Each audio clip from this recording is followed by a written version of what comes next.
Eu convido a amada igreja a abrir a palavra do Senhor no Evangelho segundo Lucas, para nós lermos do versículo 35 ao 43, texto que fala sobre a cura do cego de Jericó.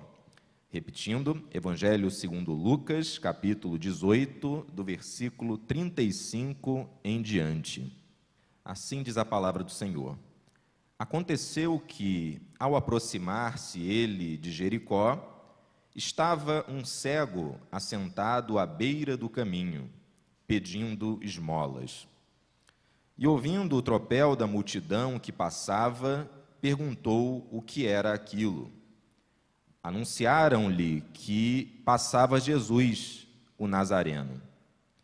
Então, ele clamou: Jesus, filho de Davi, tem compaixão de mim. E os que iam à frente o repreendiam para que se calasse. Ele, porém, cada vez gritava mais: Filho de Davi, tem misericórdia de mim. Então, parou Jesus e mandou que lhe o trouxessem. E, tendo ele chegado, perguntou-lhe: Que queres que eu te faça? Respondeu ele: Senhor, que eu o torne a ver. Então Jesus lhe disse: Recupera a tua vista, a tua fé te salvou. Imediatamente tornou a ver, e seguia-o, glorificando a Deus. Também todo o povo, vendo isto, dava louvores a Deus. Só até aqui, que o Senhor nos abençoe através da sua palavra. Meus irmãos, o encontro com Jesus é algo transformador. O encontro com Jesus é tremendo. O encontro com Jesus é algo que modifica totalmente as nossas vidas. Você consegue se lembrar do momento em que você teve um encontro com Jesus? Na transformação ou nas transformações que ele realizou na sua vida naquele momento, e a partir daquele momento, no Evangelho ou nos Evangelhos, nós encontramos vários homens e mulheres se encontrando com Jesus e tendo suas vidas transformadas. Aqui nós estamos diante de um dos casos mais famosos, que é o caso de Bartimeu, também conhecido como o cego de Jericó. Mas eu gosto de pensar nele não como o cego de Jericó, mas como o homem de Jericó, porque a cegueira era uma condição temporária na vida dele. Ele, através do poder de Jesus, veria diante de si uma nova realidade. Jesus aproximava-se de Jericó e esse homem estava assentado à beira do caminho. Ele estava à margem da sociedade, à margem daquela estrada, à margem do caminho. Ele era um homem que não tinha voz naquela sociedade. Ele era um homem que as pessoas não percebiam. Ele era um sofredor. Ele era alguém que não tinha nenhuma consideração daqueles que o rodeavam. Ele era cego e ele era mendigo. Um mendigo naquela época, no contexto greco-romano, era visto como alguém de quem você não tinha que se aproximar. Era uma condição vergonhosa. Atualmente, nós pensamos nas pessoas que se encontram nessas condições com misericórdia. Nós que somos cristãos, oramos por essas pessoas. E existem igrejas que fazem trabalhos para que esses indivíduos, homens e mulheres, sejam resgatados dessa condição. Mas naquela época, a condição de mendicância, a condição de pedinte, pessoas que pediam esmolas, eram vistas com um olhar contrário. Isso no contexto greco-romano. Os judeus, de acordo com a lei de Deus, deveriam dar uma atenção aos pobres, deveriam estender as mãos aos necessitados. Só que muitos, naquele tempo, no tempo de Jesus, estavam afastados dos propósitos estabelecidos por Deus na sua lei, na sua palavra. E também interpretavam essas pessoas à margem da sociedade como desgraçados, como aqueles que não mereciam consideração. Ele estava ali sentado. Parecia que nada iria mudar, como era de costume na vida dessas pessoas. Nada mudava. Entrava ano, saía ano e a vida continuava a mesma. Não havia ali concepções como nós temos hoje de acessibilidade, de inclusão, nada disso. Ele iria morrer naquela condição triste. Mas aconteceu algo naquele lugar onde ele estava, ali em Jericó. De repente, o som de uma multidão. A palavra diz que ele ouviu o som, o barulho daquela multidão que seguia a Jesus, que passava por ali. E ele ficou curioso para saber o que era aquilo e falaram para ele que Jesus, o Nazareno, estava passando por ali. Certamente, devido à fama de Jesus, e Jesus estava caminhando em direção a Jerusalém, já estava caminhando em direção ao seu sacrifício, muita coisa tinha acontecido, muitos feitos Jesus tinha realizado, e certamente esse homem já tinha ouvido falar a respeito de Jesus e do que ele fazia. Jesus realizava milagres, Jesus curava, Jesus libertava, Jesus ensinava, e ele certamente sabia disso. E o que ele fez? Ele ouviu que era Jesus que estava passando ali e deixou isso para lá? Eu sei que esse homem faz milagres, eu sei que maravilhas são realizadas através dele, mas afinal de contas, quem sou eu?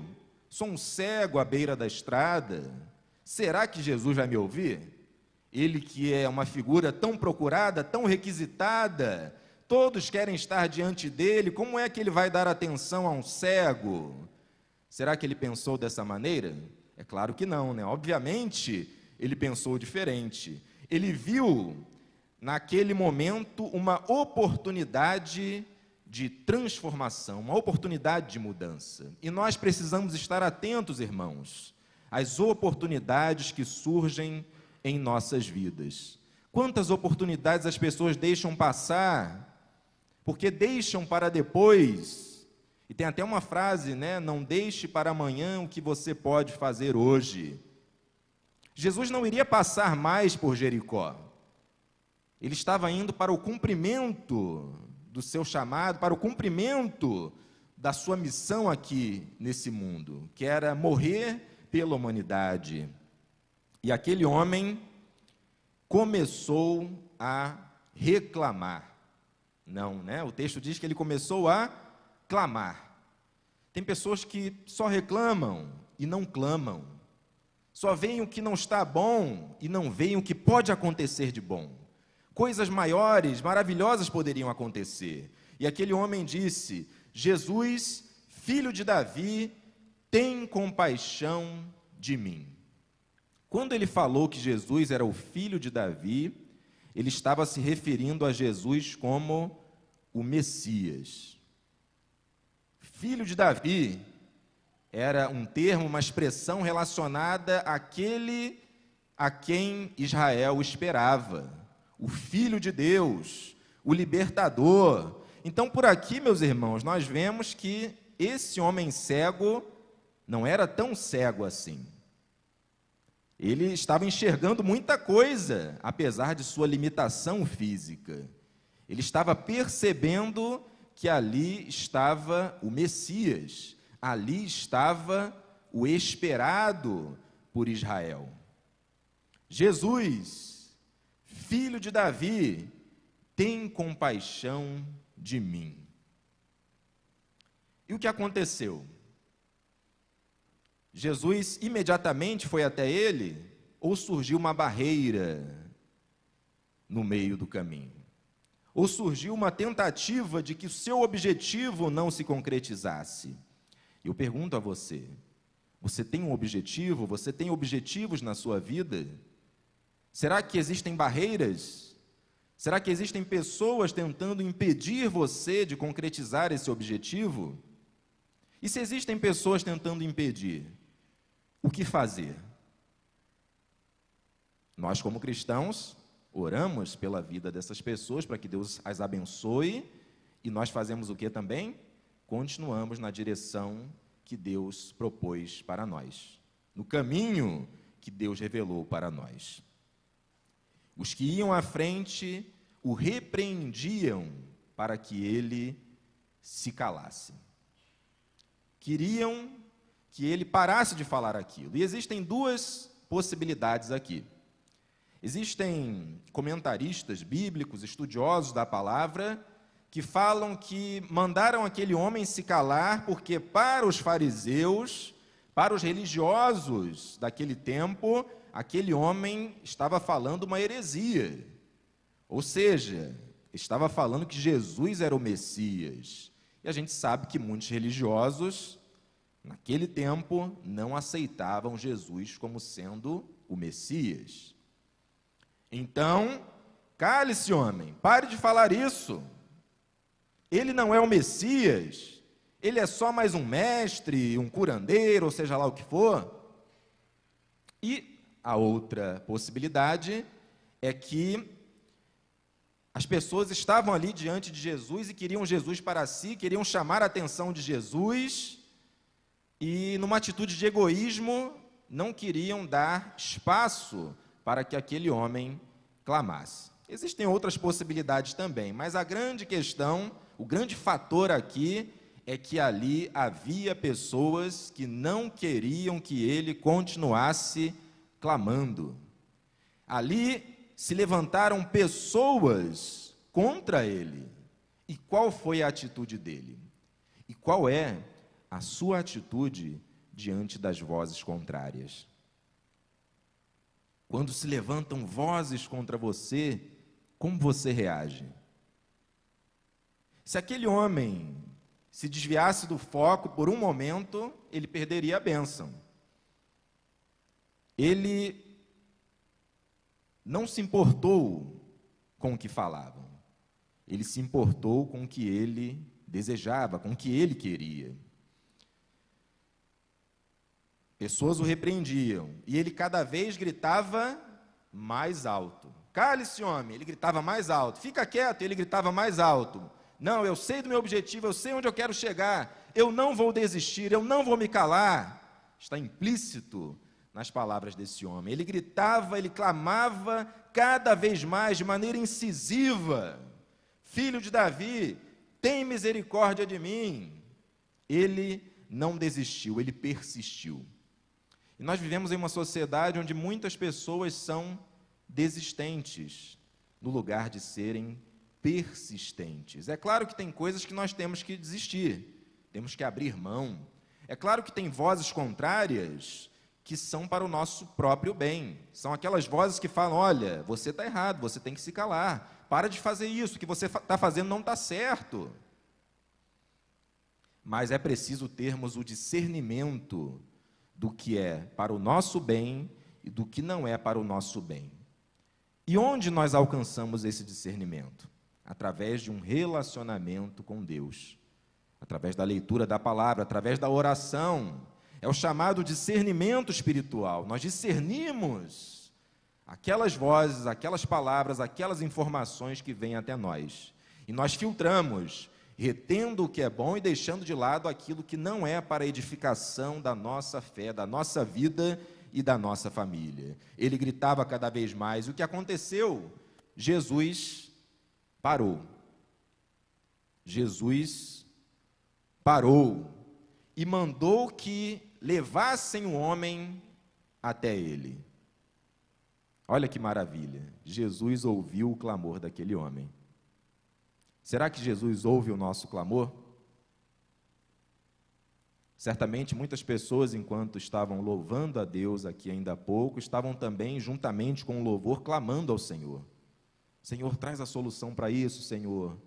Senhor, não pode continuar dessa maneira, me ajuda.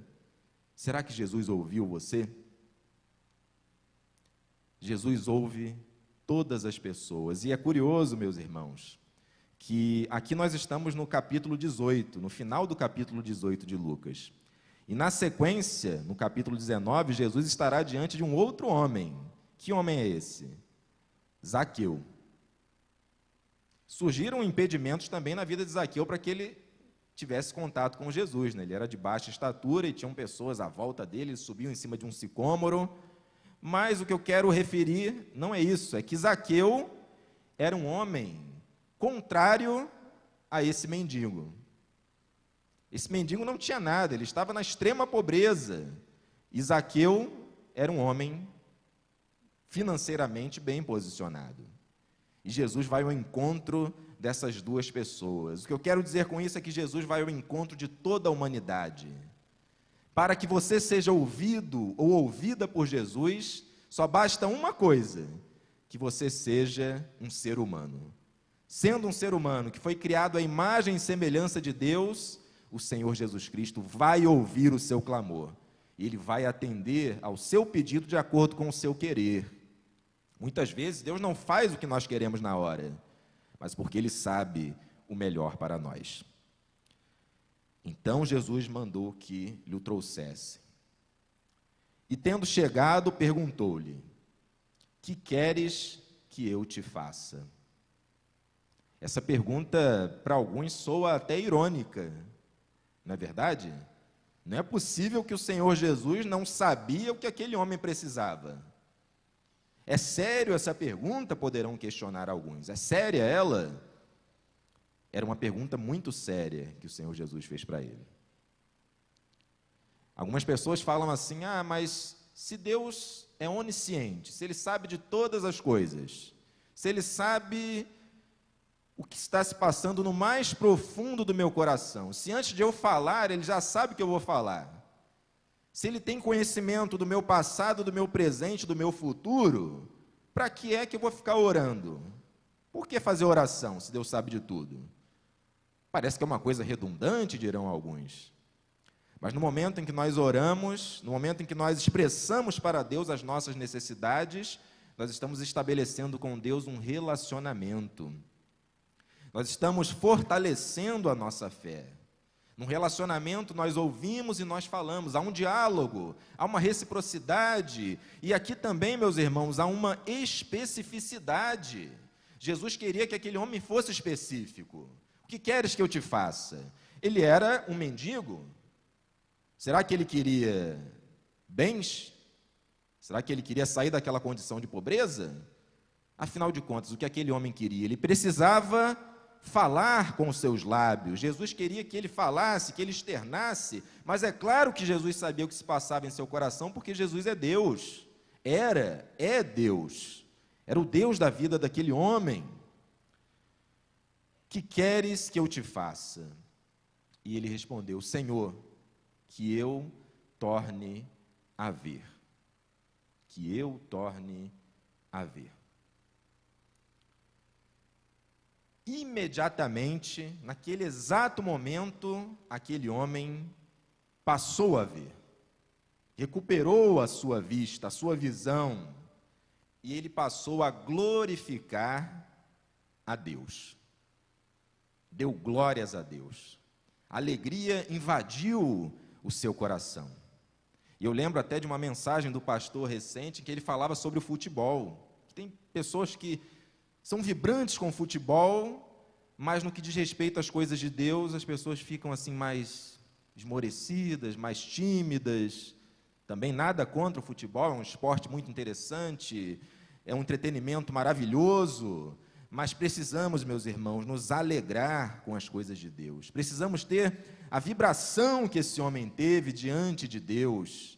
Deus tinha feito algo maravilhoso na vida dele, Deus fez algo maravilhoso nas nossas vidas. De repente, todos nós aqui, não sei, nascemos com a visão perfeita. Pode ser que alguém na internet tenha uma deficiência visual. A questão aqui, meus irmãos, não é sobre curar a vista física. é sobre a salvação. A fé salvou aquele homem. Existem pessoas que são cegas e que são servas de Jesus Cristo. Existe um trabalho interessantíssimo feito pela Sociedade Bíblica do Brasil, da Bíblia em Braille, em pessoas que, mesmo não tendo a visão física, enxergam a graça de Deus em suas vidas. O que o texto quer apontar para nós é sobre abrirmos os nossos olhos para Deus. É sobre termos a visão espiritual da vida conforme a sua palavra. Então, meus irmãos, Deus fez algo maravilhoso nas nossas vidas.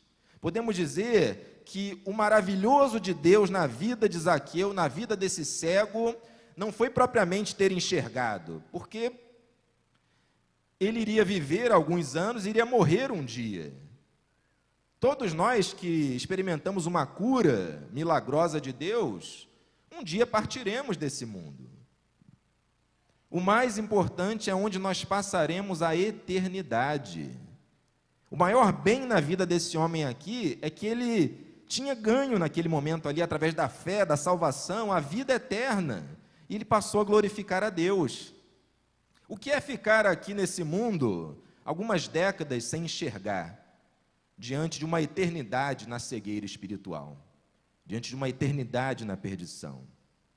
Não é nada. O mais importante é termos os nossos olhos abertos para Deus. Tem irmãos em Cristo, na atualidade, que têm deficiência visual, que não enxergam fisicamente, mas que estão salvos em Jesus. Estão glorificando a Deus nesse momento e receberam de Deus a vida eterna. Também todo o povo, vendo isto, dava louvores a Deus. Curiosamente, pessoas mandaram ele se calar. E agora, pessoas estavam louvando a Deus através da vida dele. Olha só que maravilha. Antes, vozes contrárias. Agora, vozes de louvor através da sua própria vida. As vozes contrárias hoje, meus irmãos, podem ser as vozes que louvarão a Deus amanhã. Aquela pessoa que hoje está contra você, de repente na sua família, contra a sua fé, e de repente acha que por você ser crente, isso não tem nada a ver, você é fanático ou fanática, pode ser a pessoa que amanhã estará aqui na igreja louvando a Deus junto com você. E você pode ser um instrumento de Deus para trazer essa pessoa à casa de Deus, para trazer essa pessoa para o Evangelho. Então, nós que somos cristãos, não nutrimos inimizades. O texto não fala de Bartimeu aqui, chateado com aquelas vozes, não. O texto fala de um homem que seguiu no seu propósito e depois outras pessoas estavam seguindo naquele mesmo propósito com ele. E aqui temos mais um princípio também, de que o fato de algumas pessoas estarem diante de Jesus não significa que elas serão perfeitas. Tem muitas pessoas, Brasil afora, mundo afora, que frequentam igreja, mas que tomam atitudes erradas, que falam coisas erradas, que cometem muitos equívocos, e alguns dizem, olha só, aquele sujeito ali não é crente? Se ele é crente, por que ele está agindo dessa forma? Existem pessoas, irmãos, nas igrejas desse mundo, que ainda não se converteram também, estão frequentando a igreja, e um dia elas terão a sua transformação definitiva. E cabe a nós termos paciência. Ali estavam pessoas diante de Jesus que cometeram o equívoco, mas que depois fizeram o quê? Depois agiram da maneira certa. E o que foi agir de maneira certa aqui? Depois estavam louvando a Deus através da vida daquele homem. Então, vamos orar por todos, porque Jesus Cristo transforma vidas, transforma corações, transforma e muda realidades. E eu concluo perguntando a você, perguntando a mim, o que será que precisa ser mudado em nossas vidas? O que será que carece de transformação na sua, na minha, nas nossas vidas? Será que nós temos a fé que esse homem teve? Será que nós temos a persistência que ele teve? Será que nós temos a força que ele teve de remar contra a maré?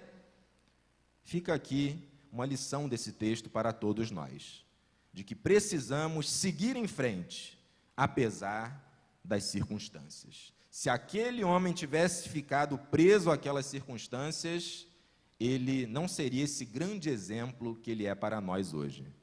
Ele não seria aquele que é um dos personagens bíblicos utilizados para a edificação da nossa fé. A fé desse homem, desse ex-cego de Jericó, é um exemplo para todos nós. E a sua fé, a sua persistência, também será um exemplo para aqueles que estão à sua volta. Siga o caminho de Deus, siga com Jesus, não se importe com as vozes contrárias, que Jesus Cristo vai abençoar a sua vida rica e poderosamente. Amém? Vamos orar? Eterno Deus, nós queremos louvá-lo, ó Pai, assim como aquele homem, como Bartimeu louvou ao Senhor. Como todos ali estavam louvando ao Senhor, ó Pai, diante das tuas maravilhas. O Senhor, ó Pai, é poderoso para realizar coisas grandes, coisas maiores até do que imaginamos, do que pensamos, do que sonhamos. O Senhor é Deus. Nós, ó Pai, temos limitações. A semelhança de Bartimeu, naquela condição em que se encontrava, com muitas limitações, nós temos limitações também. E nós precisamos, ó Pai, do Teu poder em nossas vidas, do Teu agir, do Teu realizar em nós, ó Pai. Porque é verdade, ó Pai, que por nós mesmos, na nossa própria natureza, na nossa própria condição, nós não somos capazes de transformar as nossas vidas. A nossa dependência do Senhor é total, ó Pai. A nossa dependência do Senhor é infinita, ó Pai. Louvado seja o Teu nome, ó Pai, porque em Jesus, muitos cegos de Jericó estão passando a enxergar. Muitas pessoas que antes não tinham a salvação estão sendo salvas pelo Senhor. Muitas pessoas que se encontravam perdidas à beira do caminho, sem solução, desencontradas, hoje têm uma direção. Hoje possuem um caminho específico, um caminho definido, o novo e vivo caminho de Jesus. E caminham louvando e glorificando ao Senhor. Ó Pai, que tenhamos, ó Pai, essa mesma garra que Bartimeu teve, essa mesma alegria diante da Tua salvação, ó Pai. Renova em nossas vidas a alegria de sermos salvos pelo Senhor. Não deixe, ó Pai, que situações do dia a dia façam a nossa fé esmorecer, mas que a nossa fé se mantenha como uma chama acesa, como uma chama viva, que por mais fortes que sejam os ventos contrários, ela permaneça, ela se mantenha. E eu faço essa oração, ó Pai, louvando ao Senhor pelos exemplos que nós podemos encontrar na Tua Palavra, pelos exemplos, ó Pai, que a partir da Tua Palavra nós podemos encontrar no dia a dia, de pessoas que dão belos testemunhos de transformação através do Evangelho, de pessoas que tiveram um verdadeiro encontro com o Senhor. Que mais e mais, ó Pai, pessoas tenham um encontro com o Senhor Jesus. Que nesta cidade de Cascavel, vidas sejam impactadas pelo Senhor. E que nós, ó Pai, sejamos instrumentos em Tuas mãos para a condução dessas vidas até ao Senhor, ó Pai. Livra-nos, ó Pai, de sermos, de alguma maneira, vozes contrárias, ó Pai. Que não sejamos, ó Pai, bloqueio, obstáculo, ó Pai, para ninguém. Perdoa-nos, ó Pai, porque muitas vezes, de repente, por alguma distração, por alguma palavra equivocada, alguma pessoa ficou entristecida, ficou magoada e não quis ir à igreja, não quis seguir com Jesus. Livra-nos, ó Pai, de sermos impedimento para as pessoas, mas que sejamos, ó Pai, facilitadores da Tua graça, indo ao encontro dos corações pecadores como o nosso. Oramos, ó Pai, em nome de Jesus, agradecidos pela maravilhosa graça. Amém.